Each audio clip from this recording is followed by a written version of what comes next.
citizens in Washington, D.C. enjoy and celebrate the Cuban culture one day before the reopening of the United States Embassy in Havana, and have expressed their excitement toward the reestablishment of relations which have been severed for over 50 years.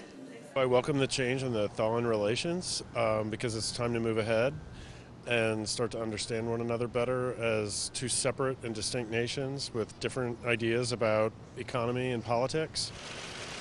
Secretary of State John Kerry will be leading the opening ceremony in which he will raise the U.S. flag over the island nation. Members of the Cuban opposition have complained about not being invited to the function. This is something between the U.S. government and the Cuba government. The so-called dissidents have no involvement in this matter. The reopening of the embassies is only the first step in the lengthy list of differences between the two neighbor nations that must be worked out before a true reestablishment of normalized relations can occur. I think a large part and a very important step that must happen after all of this is lifting the blockade, because you can speak of normalizing relations between two nations when one of them is suffering the effects which we know are caused by the U.S. blockade against Cuba. The normalization of relations between the two countries will greatly benefit the United States, since the Caribbean island has made major medical advances that could aid in the progress of the U.S. health system. Bianca Perez, teleSUR, Washington, D.C.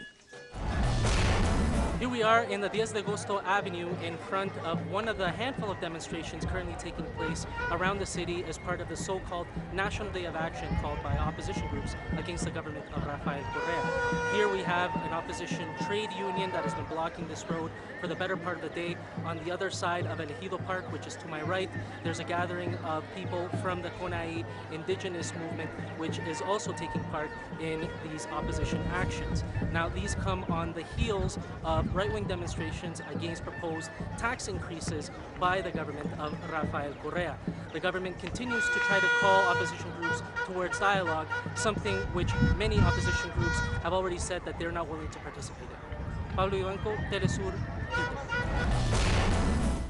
Argentina has held its open, simultaneous and mandatory presidential primaries last Sunday. With a turnout of around 70%, more than 22 million voters selected the candidates that will run in the October 25 generals. The electoral authorities pointing out the voting took place normally and no incidents were reported. We want to point out the effort in each of the 95,000 polling places of more than 500,000 officers in 15 political organizations that had nominated presidential candidates. Also the presence of international observers from more than 10 countries from Europe and the Americas.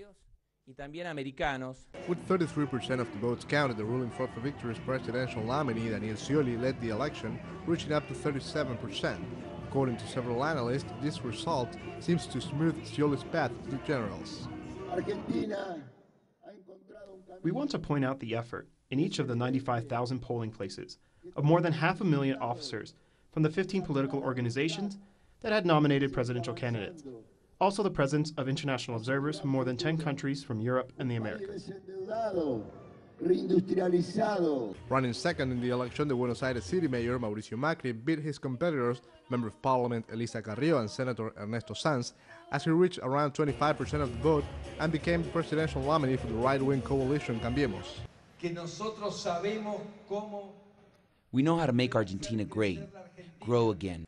We know how to end poverty. We know how to build a high-quality public education, quality public health care. We know how to develop our country in a balanced way, so we can have a truly federal Argentina.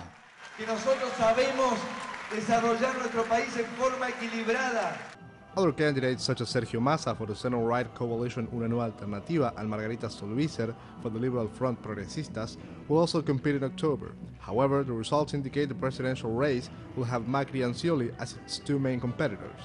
Laureano Ponce, teleSUR, Buenos Aires.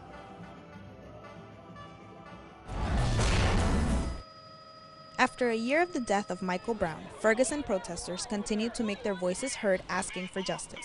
23 more people were arrested on the fourth night of protests on Monday.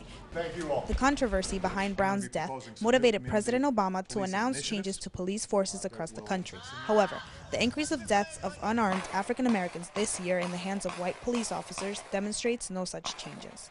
We have to recognize in this country, people have reached a pitch point. And we can't just simply say, oh yes, we're looking into this. Oh yes, we have a committee studying this. Oh yes, here we're reviewing this. And months pass. The use of body cameras by officers has also been discussed as a solution to make officers accountable for their actions. But in cases such as Eric Garner's, cameras recording the actions of officers have not been sufficient to indict them. Well, I think it's going to take a while. And of course, they can always turn the camera off or say the batteries were down or it didn't film. And those instances will no doubt occur. A year has gone by since the shooting of Brown, and citizens still do not see change in the treatment of police officers toward African Americans. As death tolls continue to increase, people question why the changes that were announced a year ago have not yet been implemented. They should listen to the people. We can get back together with the police if they trust us like we trust them. They want us to trust them, they need to trust us. As part of the proposals made by President Obama, a 3-year, $263 million investment should aid in police department reforms. Meanwhile, citizens continue to see the loss of their loved ones with no justification. Bianca Perez, teleSUR, Washington, D.C. Although the Israeli troops and tanks have withdrawn from the Gaza Strip a year ago, ending 51 days of the horrific Israeli offensive on Gaza, the consequences of their ground invasion are still being felt. This week, at least 4 people were killed and another 20 were critically injured after an unexploded Israeli missile blew up in Rafah city located in the southern Gaza Strip. On the 13th of August 2014, a similar incident occurred when an unexploded missile blew up in a group of journalists while they were covering the Israeli tanks withdrawing from Gazan lands. Among the dead were a foreign reporter for the Associated Press and Ali Abu Afash, a local Palestinian journalist. On Thursday in Gaza, Palestinian journalists commemorated the memory of Ali by protesting in front of the UNDP headquarters in Gaza. People around the world would think that journalists are protected. However, we don't feel safe, even though Israel has left Gaza. The ground invasion left so many areas destroyed and full of unexploded rockets and missiles. The effect of this war will be continuous for years. Even the trauma of this war will last for years in the minds of Gazans. Our friend Ali was killed a year ago because of Israelis' leftover missiles. Few days ago, another group of people were killed by the same way. God knows who will be next.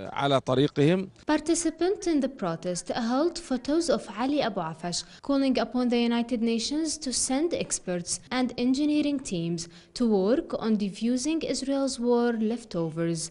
They also chanted for the journalists to be granted the rights of protection during armed conflicts. Nur Harazin, teleSUR TV, Gaza.